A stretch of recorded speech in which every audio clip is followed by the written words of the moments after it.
Hi there, and welcome to the Love or Leave the Law podcast with your hosts, Adam Ouellette and Casey Berman. Hi, everyone. Casey Berman from Love the Law podcast. So happy to have you back. I'm here with my co-host, Adam Ouellette. Adam, say hello. Hey there, guys. Thanks for being with us today. Thanks again for being with us, everybody. I'm going to give you a little background on where we are, and then Adam's going to talk a lot today about, we're staying at a high level, about how we can continue to love the law. You know, I've been talking with a lot of people since we started this podcast, Love or Leave the Law, about what we're talking about for people who can leave the law and find ways for alternative careers, and also talking to people about ways they can stay in the law and continue to create this type of practice that really works with them, aligns with them, that's less stressful and more mindful. And people are just loving this idea. We are so excited to have started this podcast and really hope that it's helpful for you. Now, what we're going to talk about today and in the next few podcasts, and then we're going to dive into a lot of detail, but what we're going to talk about today is really at a high level all the reasons that you can still continue to love the law. I know there's a lot of reasons that we don't, that we're going to get into down the road, but one thing that we do want to talk about are all the reasons that you can love the law, what's good about it, how it aligns with us, and how it can really be that career that we really thought it is. So, Adam, I want to continue our conversation from the last episode and maybe pick up where we talked about, you know, what are the reasons, what are some of the characteristics of a law practice that really do align with us, that can make us happy, and maybe get into a bit more detail about each one. Well, one of the things when Casey and I discussed this episode was, should we start deep diving into these topics about how we can find ways to love the law or love it even more? I mean, there are going to be some of you on here that do love being a lawyer. You just want to find other ways to direct your creativity. There's just going to be a bunch of ideas here in general, but one of the things we discussed was, let's just keep going at a big 50,000 view overview of all this, and then we're going to really deep dive into these topics in multiple sessions. We've got, ladies and gentlemen, we've got years worth of stuff here. I don't think we're ever going to run out of stuff to talk about, because there is so much to know about being a lawyer, about being a human being. So one of the things we did talk about last week was taking a look at what you love doing and then delegating what you don't. So I had you make a list of the stuff that you really love about being a lawyer. And so let's talk a little bit about delegation, because that for me was a biggie. There was so many things I was doing as a lawyer that I really didn't like to do. And one of the problems I had as a human being was I just didn't want to give up control of everything. And I know, Casey, you probably have that same issue. Anybody that has a business or kids or animals, pets, knows that we try to control everything. And I thought I was the only one that could do it. I could do it the best, and that no one else could do it like I could. That was bullshit. Sorry to say that, but it was. It's not a good way to run your life either, thinking that you've got to do everything, because when you don't delegate stuff, especially if you have staff that can help you, when you don't delegate stuff, you get overwhelmed. And this is a big thing, right, Casey? I mean, this is a big thing for lawyers. In one of the future episodes, we're going to talk all about stress relief, meditation, and how you can have less stress just looking at life differently, a different perspective from things. But tell me, Adam, Casey, go ahead. I wanted you to input. Yeah, I want to jump in on that, because for me, you know, one, you think you're the best that can do it. And I've seen tasks that I have on my list for business, for back when I was a lawyer, back when, you know, what I'm doing with leavelawbehind.com. And if I really look at them and sort of shed this idea of control, I realize these are tasks that sometimes I know nothing about, whether it's video editing or something with a website or marketing. Yeah, I can learn it, but a lot of this stuff I don't even know about. And this idea, this need for control is sort of blinding me to what I am good at and what I'm not. And then the other angle that I always see is that I'll just do it later. It's on my to-do list. At least I've done the job to get my to-do list in good shape. But I got 50 things on it, and I'm going to get it all done on that Sunday night. No way, not going to happen. And that's where the stress comes in, and the unhappiness and lack of sleep. And you wonder why you're so irritable on a Monday or Tuesday, and it's because of all that overwhelmingness that you sort of brought on yourself on a Sunday night. So I think delegation is so obvious, but we as lawyers, one thing I talk about in leaveallbehind.com is we avoid risk. We don't want to risk anything, but I think you're right. We also want to control everything. Well, what I did to overcome that, just me wanting to control everything, is I sat my team down, my law office team, my title company team, and I made them do this very same exercise, Casey. What I did was said, what do you love about your job? What do you love working on? What don't you love? Yeah. And what are you kind of in the middle about? What's on the line for you? You don't hate it, you don't love it, but it's okay. And then what we did was we just started to work within the capability of the teams and have people work on more of stuff that they love. Right. And so when you do that and you have your team doing it, so you implement it first. That's all there is to it. You've got to implement that first. But then when you have your team doing stuff that they love doing, and Right. sometimes it's impossible to really get your team aligned with them doing everything they want, because if they're a paralegal, there's going to be a lot of stuff they're going to have to do for you. I mean, that's all there Right. is to it. But Right. if you can have assistants, I had 3 or 4 different paralegals and assistants at the same time working in various capacities. And if I could have them working on stuff they love, then they were doing a better job of it. But And one of the, the skill, what I've seen in the skill there with ourselves and with others is it sounds great to find what you love and really focus on. The flip side of that, though, is you do have to admit there are certain things you're not good at. oh yeah, And these may be things you think you're good at or want to be good at or feel right. your identity is tied to being good at these things. So the flip side of focusing on what you're good at is seeing what you're not good at. And sometimes that can be a bit humbling, but you just need to have the wherewithal to get over that and to focus on the things that you are really good at.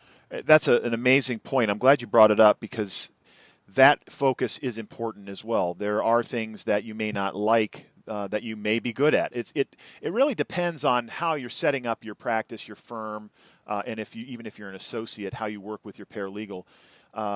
There is going to be a lot more talk about this as we go. Yeah. So, but one of the things I wanted to just briefly touch on was, if you don't have a big staff, let's say you're a solo or you're just starting out, or you're in a smaller firm and you don't have that big of a staff, there are options. Freelancer, there's a company called Outsourcely where you can go and hire people for a lot less than you'd think, to help you on projects, to help you on a part-time, a full-time basis for a lot less money than you'd ever dream of spending if you were Right. to hire someone.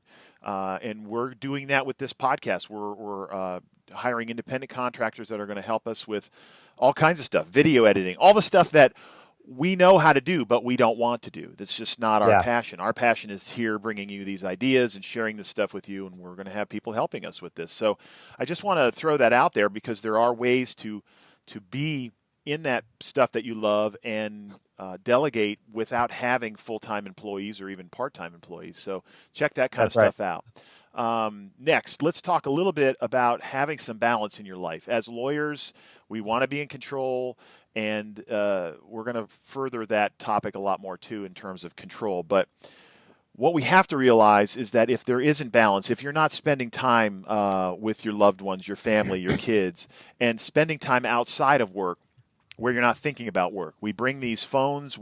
Our phones are always with us in our pocket. I mean, Casey, you and I are just about as bad as each other. It's something that I have untethered myself from some, but sometimes we just never leave work, and we don't leave work at work. And so Yeah. that's a big thing for me. And this is a whole step I created in my book about having life balance in your life. There's got to be that balance, because I know when I was working 12, 15-hour days, 6, 7 days a week, I got so sick. My body just Yeah. started saying enough's enough. And so we have to look at eating the right kinds of foods for our bodies. And I'm not going to tell you what to eat, but that's for you to decide. And creating time to exercise every day if you can, and meditation, which we're going to talk about in this podcast as well, because I feel meditation has just been such an amazing thing for me in my life. And I know, Casey, you meditate as well. And with all the stuff you've got going on in your life, you Yeah. probably need meditation too. So, You know, and it's funny because a lot of people can say, "Oh God, here's other people telling me to exercise or to meditate." Who are these? I hear this over and over again. There's a great book called How to Fly a Horse, and it's written by this MIT professor, I think. It's we'll have it in the show notes. It's a fantastic book about genius and creation, really accessible read. And he talks about Woody Allen, with his genius and this writer. And Woody Allen says, he would, either when he got kind of what he called writer's block, or even if he just needed a break, he would just go take a shower. Sometimes he took 4 showers a day. And you think of Woody Allen as this celebrity and a lot of money and so on, but he's just in his New York apartment writing most of the time and dealing with his own issues. And so whether it's exercise or meditation or eating better or whatever, I think the main point that we're making here is you have to take a break sometimes. Yeah. Maybe even just take a shower. Maybe even just walk around the block. Maybe it's getting your coffee, but at the same time, that may not relax you, but it's really just carving out some time. And I think for me, my brain needs to rest. It needs a refresh, obviously at night when we sleep, but also during the day. And where all this goes for me personally, Adam, I'm interested to hear what you have to say, but it's about working smarter as opposed to just working more and working harder. That's right. I know with the things I write, if my brain's getting fuzzy, I could work another 2 or 3 hours on it. It's not going to be good. That's right. And so for me, that's where this breaks. So I encourage people to not roll their eyes and say, if they are, exercise, I don't like to run, or meditation, that sounds too this for me. I got kids. How am I going to meditate? Really what we're saying is take a break some kind, just sometime, just disconnect sometimes. Well, this is why in school you find 10-minute breaks every 50 minutes. This is why in every school there's something to that effect. Now, I talked to my nephew who is a freshman in high school, and now they have 2-hour classes, which I couldn't imagine having that long class back then, but you've got to have a break. And so let me segue into another topic that's very connected to this. And people, when they say they don't have enough time, I don't believe them, because we waste so much time every day. And so if you want to find ways to love the law and connect with that passion about the law, then this is something I write about intensively in my book as well. And we're going to talk about this a lot. And that is, look at where you're wasting time. Because if you're in the middle of a work day or the time you've set aside to work, I don't call it work anymore from what my perspective is, Casey, and you know this. I love what I'm doing, and so it's not work, it's fun. But one of the things that we do is we go online and we jerk around and we go on Facebook and we do stuff that wastes time. And then at night, we sit. The average American watches 4 hours of TV a day. So you get home, you crack open a beer because you don't want to think about the day, and then you sit down and you eat dinner and you watch TV from 6 o'clock till 11 o'clock. You got time. I don't care if you have kids, pets, there is time. Look at those things where you waste time and stop doing it. Because when you say you don't have time for meditation, when you say you don't have time to exercise or to spend time with your kids with some meaningful time, in the moment time, that usually is a lie. You're lying to yourself, not to me or Casey, but you're usually lying to yourself when you say, I don't have time. And when I was working 12, 15-hour days, there were a lot of hours in the day that was wasted. And so if I come into to my law firm, and I am focused and I'm in the moment, there's a key, in the moment, which we're going to learn a lot more about throughout this podcast. And you're focusing your attention. This is a big one. Focused awareness, focusing your attention on what you've got that day. And when we talk about getting things done in the future, we're going to talk about daily, weekly, and monthly planning, where you're looking at what is the high-level stuff I need to get done, and what are the little things that need to get done, these little things that sit around for sometimes weeks that should be done. When you start putting all these puzzle pieces together, you realize that you do have time. And when you're focused and you get stuff done a lot faster, I can tell you, implementing the Getting Things Done book and some of the other things I'm going to teach you from other books and seminars that I've learned probably gave me back 5 to 10 hours a week. And so when you stop wasting time and you implement some of these things and you really get uber organized, you're working at a higher level, you will have more time. This is what we don't realize. We don't realize that we waste so much time. Casey, do you have anything to add to that? Yeah, Adam, you pushed me to do this, and it was really annoying in the beginning, and I didn't like it. I didn't like you much for pushing me this. This was about 6 months ago. And I tracked it for a while, and I still fall off a bit, but for the most part, I really realized that I was doing really important stuff like tracking the election on my phone and, looking up sports scores and Yeah. so on. And I am not saying to stop doing any of that. And I don't think you are, Adam. Neither I am mean, I. have No. fun. Yes. You need your zone out time. I know with my kids, you need a video game or you need some sports or something or zone out. Of course. Yes. But I think, and people may say, well, look, if I listen to this podcast, I'm wasting my time. I should be out cleaning the garage or doing my taxes. The point really is to do these things in an important way. If you're going to zone out, be mindful of the fact That's that right. you're just zoning out here. You also want to be mindful that if you're watching TV for 4 hours, that might not be the best use of your time. I mean, maybe take this podcast, put it on your phone, put your earbuds in, and then clean the garage Yeah. or start working something else. You can. It's kind of like good multitasking. But I think the goal too is to just really be mindful of when you're doing things, not putting pressure on yourself, not giving yourself a guilt trip or anything like that, but really being mindful. I've watched the Warriors, the basketball game out here, and I will go and say, you know what?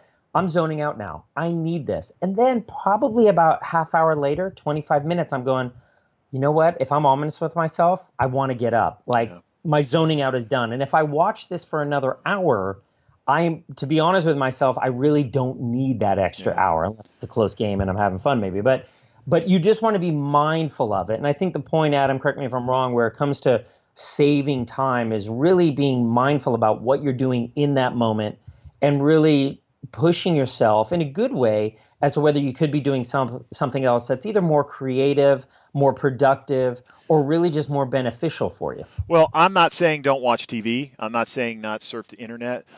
Uh, those are fun things. I don't watch a lot of TV. I do watch a little bit of TV. It's fun for me. I do go on Facebook every so often and check sports scores sometimes, not as much as I used to. But what I think the point we're making here, and it's a good point that you've made. It's not about the time wasters. It's about don't make excuses that you don't have time for stuff when you do That's waste a right. lot of time. That's really all it's about. And That's when right. you're at work, be at work so you don't have to be there longer than you need to because you're wasting time in the day. So, That's right. but do be mindful of taking some breaks and whatever it is that you want to do. Now we're saying live your life how you want to.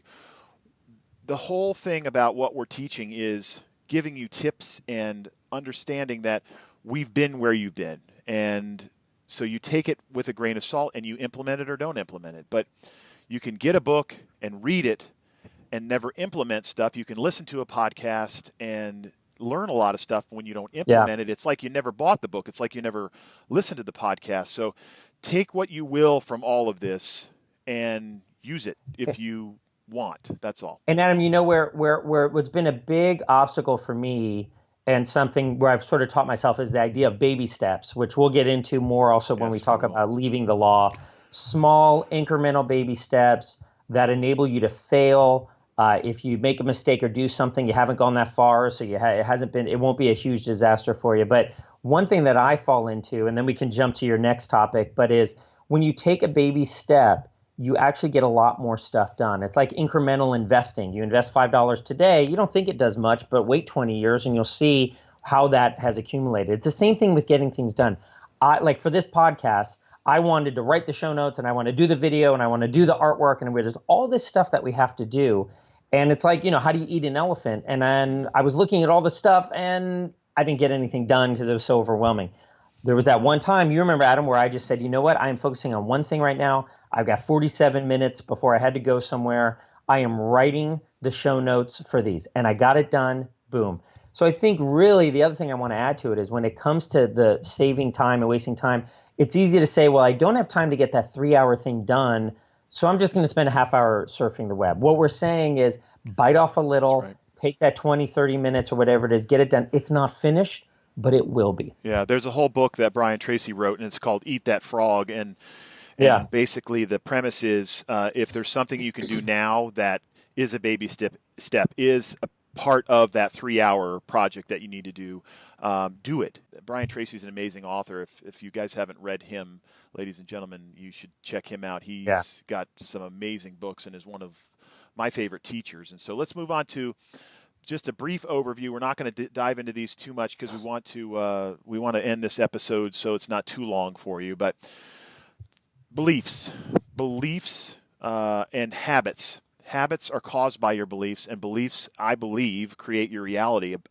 So if you believe money's hard to come by, you're not going to like being a lawyer. If you believe money's hard to make, being a lawyer is going to be difficult for you. And I had to look at those beliefs. Now, I had a time where I was making a lot of money from the real estate market. The real estate market was booming. And then when the real estate market tanked, I had learned a lot of this stuff. It was over 10 years ago. And I started learning about beliefs, and I started to take what I was learning, what we're going to teach you a lot about here in this podcast. So if you think it's hard to make money, being a lawyer isn't going to be very fun. Whether even if you're an associate or you're a solo or a small or me, it doesn't matter. You have your own company, really. You have your own company, even if you're an associate. The work you produces your income. And so whether you career advance, whether you open your own firm, whether you bring in more clients if you're on your own or in a small firm, really your beliefs are it. And if someone says, I don't believe that, well, then you're going to get evidence of that as well, which is going to be some interesting conversations we had. And I think as we get going, there's going to be quite a few questions on this, Casey, because most people have never heard about this. And when I started hearing about this topic, I wanted to learn everything I could. So I've literally read probably 30 books on this. I sought out some very amazing teachers and coaches that knew this stuff and learned firsthand from them how to do this. And I will have a whole program for people on beliefs because it is so important. Everything you believe, you magnify, you magnetize in your life. And then habits. We talk about time wasters and life balance, and all this stuff comes from habits. Our habits really are everything. And so habits can be broken. So if you smoke, if you eat too much, if you drink too much, whatever it is, we're going to talk more about how to break the negative habits that you don't want and start to instill habits that you do. And so what I learned years ago from Tony Robbins, one of his workshops, was that he talks about this hour of power. And what is that? That means he exercises for about an hour a day. And if it's not an hour a day, it's close to that. But he then also listens to, and it was back then, it was probably CD or tapes. It wasn't even CDs yet. But this is why podcasts are so cool. This is why I love podcasts. And I love doing a podcast because you can listen to something every single day while you work out, on your drive to work, and you can start to enrich your mind. And we talked about this on a couple episodes, and that is learn. You know, we go to law school, we go to college, we spend all this money on student loans and learning how to become a lawyer, and then we get out and then we learn how to practice law, and then a lot of us stop learning. Other than the bullshit CLEs that we're forced to do, we just stop learning. We just sit back and say, hey, I know what I'm doing with this part of the law, and it's okay, and my life is okay, or it's whatever it might be for you. But always look at something new and start to implement those things. Like we said, I'm going to keep hitting you with this implementation part because it's just so important. Of all the books that I read, if I never implemented any of those things, I wouldn't be here talking to you right now. So, and Adam, I know we're running towards the end of the podcast, but I want to add one thing to your point about learning. It's true. We don't keep learning in many ways. We think we are, and we're obviously getting better at a lot of the stuff we're doing day to day as a lawyer or elsewhere. The other thing that I want to point out is we don't unlearn. There's a lot I think we need to unlearn. There's that story about the elephant, that baby elephant in the circus, and it's chained to a huge log. And then over time, and now obviously can't go anywhere. It's too small to pull the big log, even though it's an elephant. And as the elephant gets bigger and bigger, and it's this huge bull elephant, the idea is they could take a small string and tie it to a twig, which obviously this big elephant could just walk away. It's not resistant at all, but it won't, because it's been programmed that it's tied down and it won't go anywhere. And there's so much of those big logs and twigs now that we are tied to. That's right. To your idea about beliefs, and this has then informed our habits. And unlearning a lot of this, unlearning negative feelings about about money, unlearning these feelings that we only have a certain amount of limited skills, unlearning that the only way to be accepted in society is to be a lawyer and you can't be anything else, and on and on. I really think there's a lot that we've learned that we should keep, and morals Yeah. and values that obviously work well for us. But there's a lot we need to unlearn, and that's specific to each of us. And Adam, the way I've done this is listen to YouTube, listen to podcasts. Abraham Hicks is one of my favorites. Tony Robbins goes up there, Wayne Dyer. There's a lot of podcasts, and then a lot of marketing podcasts and sort of newer people that are on, Seth Godin, people like that, Tim Ferriss. And I've just listened to all these people. Some I like more than others. Some align with me better than others.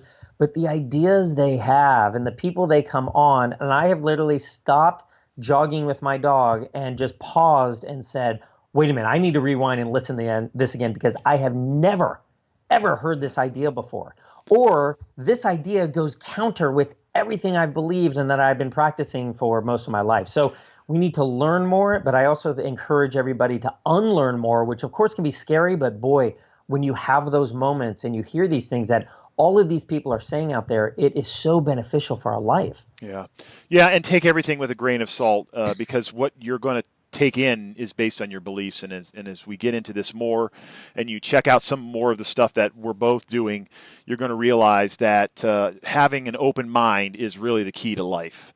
It really is. You think you know, and then you realize you don't know much. But what And this it's humbling. It's it, so it, humbling. it is. But really, what we're about, our mission here is to help you to live an authentic life. That is my main mission in life, is to help Agreed. you live an authentic life from a place of believing what you want to believe, not what society has taught you to believe, not what your parents taught you to believe, but what do you want to believe? How do you want to Right. live? And what standards do you want to set for your life? That is where the rubber meets the road. So, last two things very quickly, and we're going to let you go, and then we'll tell you what the next episode's going to be. A couple episodes coming. Um, E-Myth is an amazing book on systematizing your business practice, whatever it is you're doing. And systemization means breaking it all down into small steps and figuring out ways you can make those steps better, so that you can create raving fans that send you business and make your life a lot easier. And then when you connect systemization with automation, where you can automate these tasks that you do every day or your staff does, and start to do them on autopilot. They get done on autopilot with the help of technology.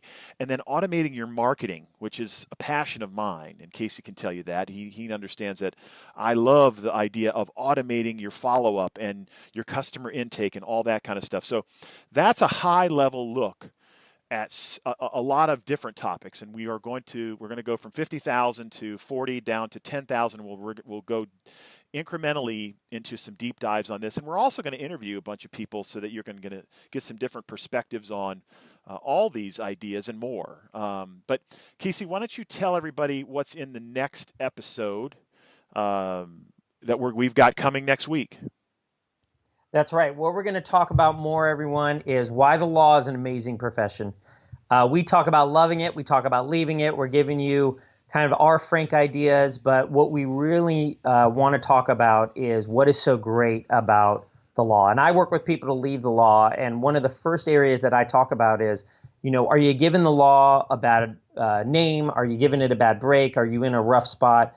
And the essential step before you leave the law, or before you really start loving it, is to really talk about why the law is amazing, how is amazing, and really do that deep dive into it, because I think it shows respect for the industry, and it really gives you that foundation and as well as guidance. And we're going to get into a number of reasons why it is so great around being so entrepreneurial and having your own business, and the creativity that you can really infuse into it, and really focusing on how the law can really be in alignment with your skills and who you are. So please come back next time. We're going to have a really good deep dive into what really is great about the law. And I think we may open your eyes. There might be some dormant feelings about it, some positive feelings that you might not have felt in a while, that hopefully we'll be able to unearth and re-energize for you. So I'm excited about it, and looking forward to having you guys with us